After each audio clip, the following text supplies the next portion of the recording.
Hi, my name is Riker, and this is why you should speedrun the game The Pedestrian. The Pedestrian is a puzzle platformer game. We'll get into it a lot more, but it includes a lot more than just puzzles and platforms.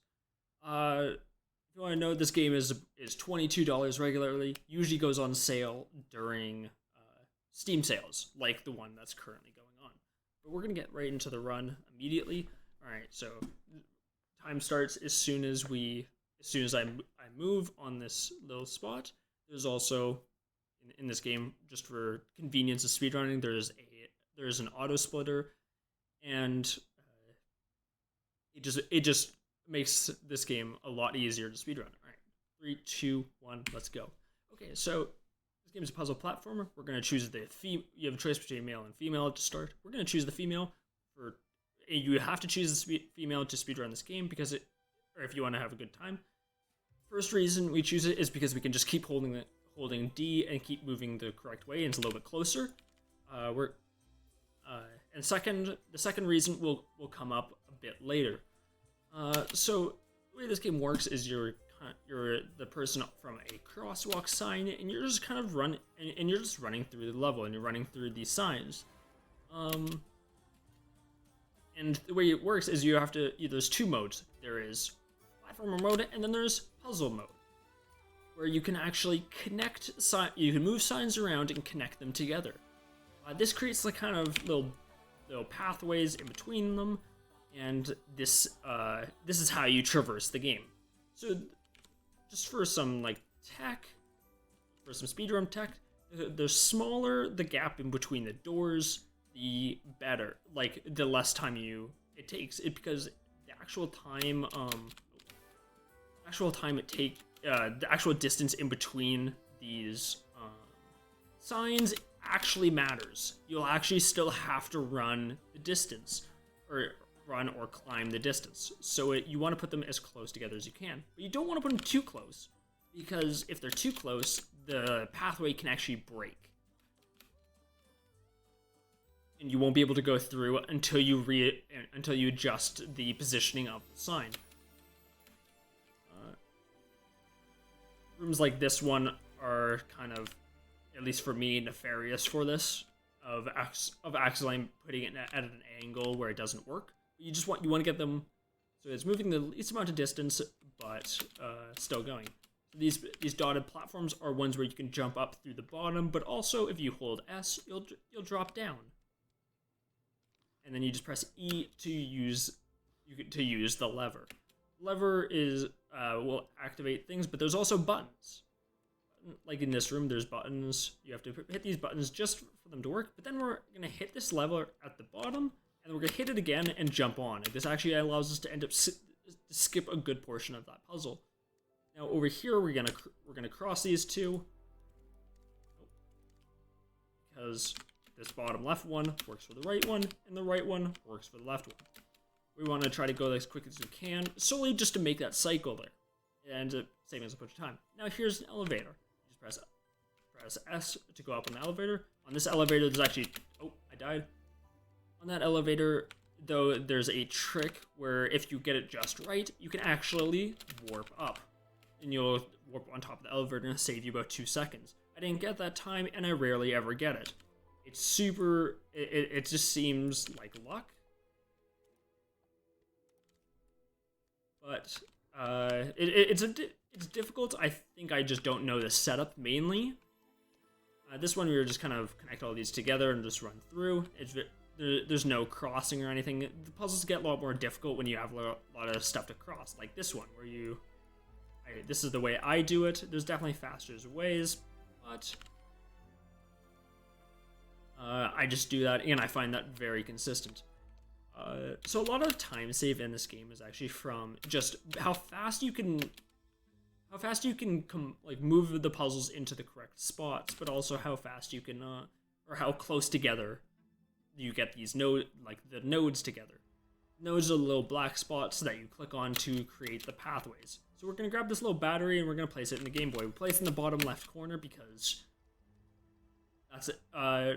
We place it in the bottom. You can put it in the bottom left or bottom right there, but it doesn't matter which, but as long as you do it on one of the bottom ones. This just ends up saving a little bit of time later, and I'll explain that.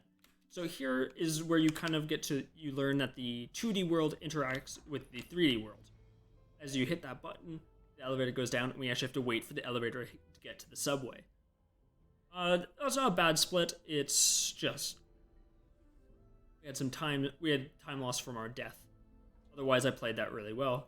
So here is where we get to introduce to lasers. Lasers can be blocked by things. It can be blocked by platforms like that, and it can be blocked by keys.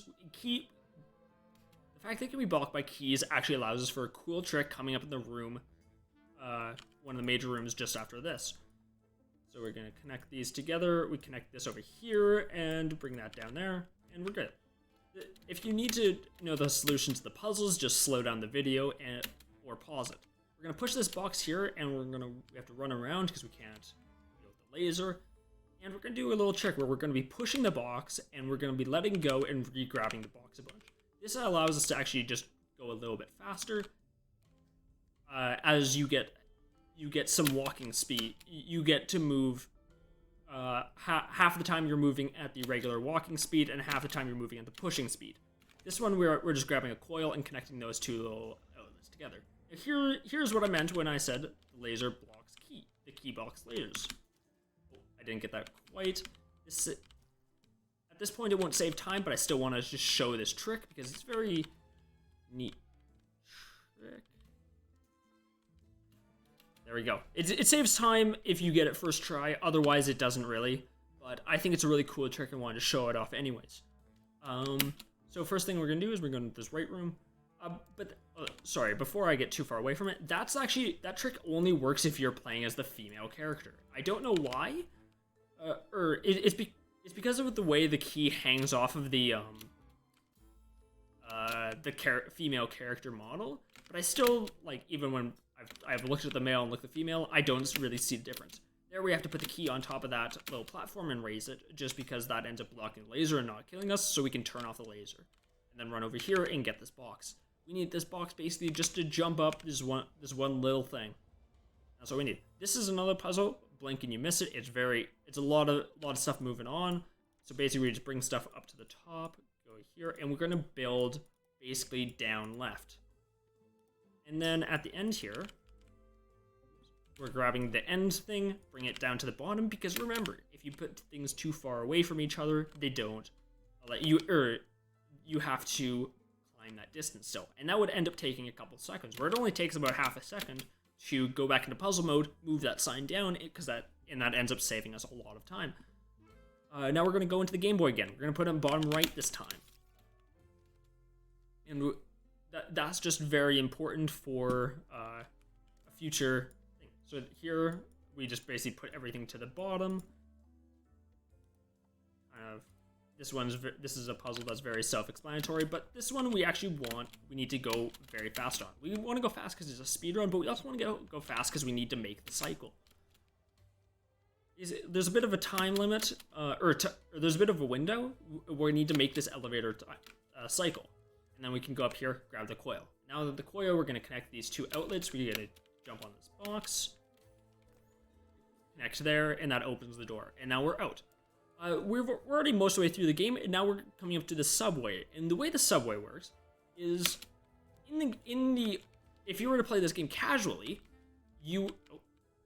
stop there, I didn't actually end up grabbing the box. If you were to play this game casually, you would enter in the code 199 into this subway, and that would end up bringing you to the next section. However, you go back into the subway 3 times in the game. So, what we do is we just enter in the code for the last section of the last time we used the subway, and that ends up skipping two huge sections of the game, and it ends up saving about 20 minutes or so.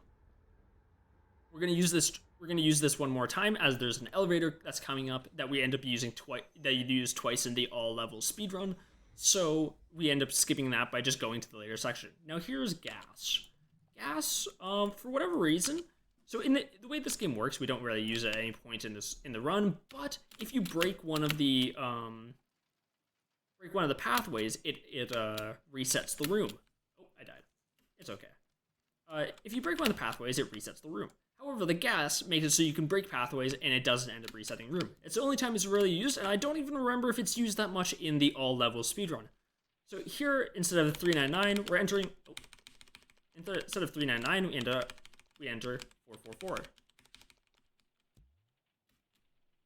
And we hit this button. This game, I know I'm way behind. I've made some very classic mistakes, but the game is pretty unforgiving when it comes to the speedrun, as there's very little margin for error. As you can see, my best time is 12:02, and the world record is 11:48. I'll get back to that in a second. But this is why we put them in the bottom left and bottom right. Is for this, just entering in here, it ends up just being a little bit faster if you put those ones that you find at the beginning in the bottom left and bottom right. Now this introduces you to the fact that we're now playing a 3D game. We're playing a 3D character and a 2D character at the same time, and they have to interact together. This is what was experienced when we're actually like going on the elevators and waiting for doors and such. Basically, we end up having to connect all of these buildings together. We connect the buildings together, and that will, and then we have to actually use the 2D person and the 3D person together to solve this puzzle to open a door. So right, what we're gonna do here is we're gonna go grab this box and drag it over to square, and now we're gonna run over there. Now I've connected this bridge here. We can run straight across, and then we can run across this bridge because we've connected this as well. And we're gonna grab the box because the box exists in 3D as well as in 2D. And we're gonna place it. We're gonna place it there just because we need to use that box to jump up another platform, and then we're gonna. So we use it to jump up this platform, and then we're running over here, and we just drop down. Now we're gonna pick up this key. We're gonna pick up this key, jump there, and then get out of, go back to third-person mode. Now we're gonna go grab the box, because the way it works is there's a little force field that stops keys from going through it over where we jumped over there. So instead of doing the puzzle the normal way, what we're gonna do is we're gonna grab the key.